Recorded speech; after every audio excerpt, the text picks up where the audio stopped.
You have to play like they're smarter than you. You have to be their greenhorn.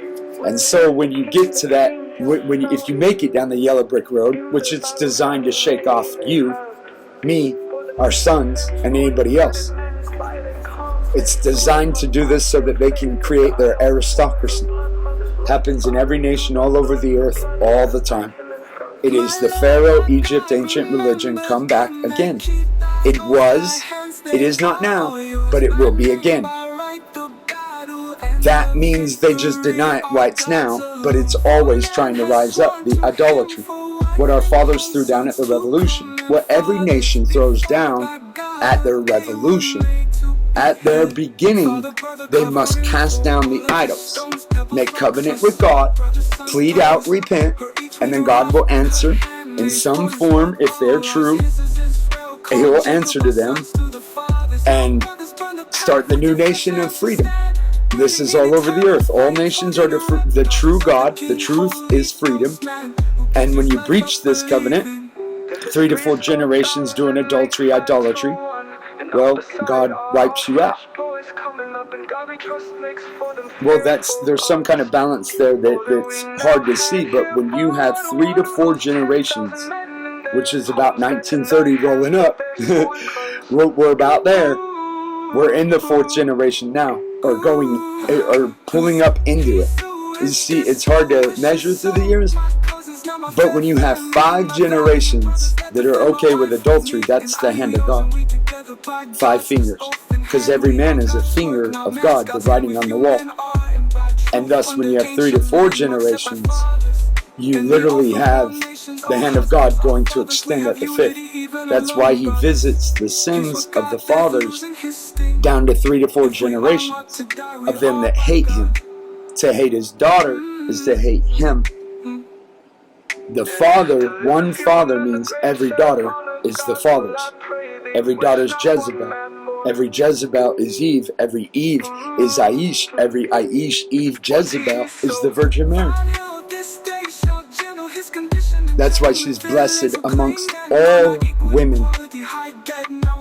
So, and this is also Zipporah and Rachel and Leah and Bilhah and Zilpah and Sarai and Sarah and Sarah and Hagar.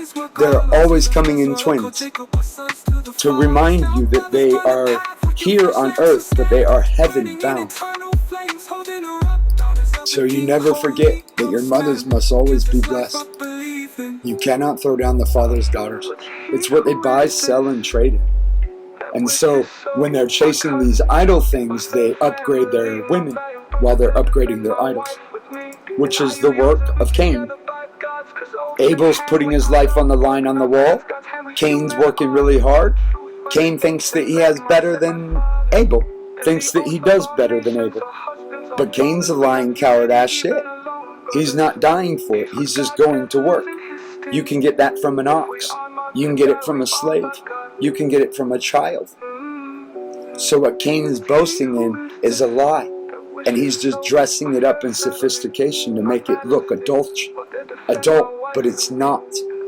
Therefore, when you boast in your works, you boast in slavery.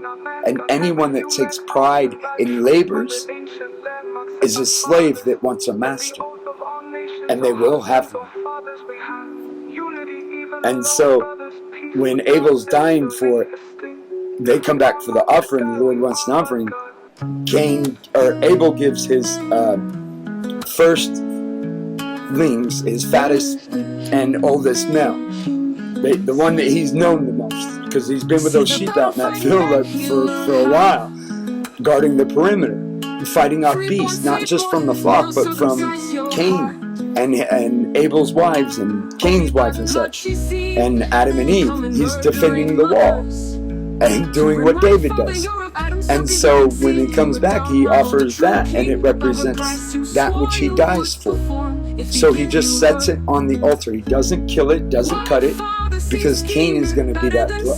Abel is going to be that blow.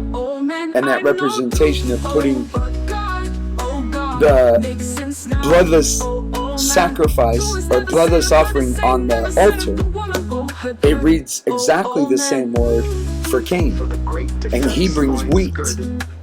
So was it bloodless? Well, not without blood will you see God. Will you make it to God? Not without blood. He ain't talking to no man without blood. Nobody. But the daughters already give blood, and so he hears them automatically, and they're already a shoo-in, so they get boxed in so that he can deal with the men. That's boxed in behind the father. They're hedged in. So if a daughter ever feels like the father's not hearing them, she's probably praying for a man. Now keep praying because he does hear you. But you have to alter your prayer as a wife, as a mother, as a sister, as a daughter, as a friend, whatever it be. As a woman, you have to move it more to a womanly prayer for a man on the front line who has to face God on his own, and you'll get much better results. Because everything else he's not going to hear you about concerning those men. That man. Because he has to deal with them on his own. And that's why he puts them behind him, hedges them in, because they cry. They cry to him. And he's their father. And so if he hears their cry, he's going to answer. That's why every daughter gets saved. If you check my videos, you'll see I have one with a video with a crying girl. Like she falls down and is like, ah!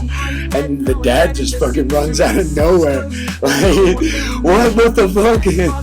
And I'm like, that's it right there. That's exactly why every daughter goes home. You don't have the same effect with the man. And once they cry out, he's going to save them from the ends of the world, no matter what they've done. Their daughters. Because they don't get hands, head, or feet to be charged.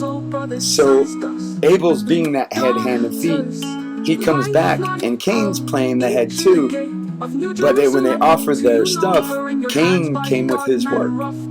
He thought he was doing some shit. But God is not impressed by first-grade goddamn mental aptitude. He put no heart in the matter. He only put labor. An ox puts in labor. A donkey puts in labor. And he ploweth and he tilleth and he goeth in the pit and you tell him to.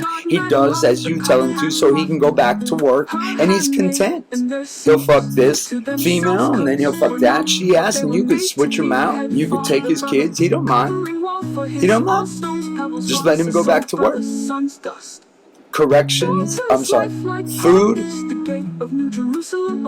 bed, and covering, labors and rest for the work, for the servants, corrections and stocks for the servant that doesn't work, that is rebellious, and heavier chains, beatings, and fetters for the servant that rebels even more. But what you do not do is allow your servant to have free time. Because with free time, he will learn. And with learning, with idleness, he will learn. And with learning, he will want to be set free. That's why the devil hates it when you teach your sons. Because they won't be content with just going to work like a goddamn mule. Now, God bless it. God, I don't know how God does the animal, but I guess if it's a she-ass, she shed blood, so God bless it, and goddamn for the male. So, damn means blood in Hebrew. And all the women are sealed going home by the blood. They get chastised in heaven. And so, when you say, like if I say to a woman, God damn woman, everybody will rise up and say, and they're not goddamn, you said they're not. Well, I did, but then I learned they are goddamn. They're just damned on the other side. They're safely home. So when I say goddamn to the woman, it's like saying woman when she comes up on the wall. Whether she's my mom, my daughter, like Christ, say woman, which is whoa, man.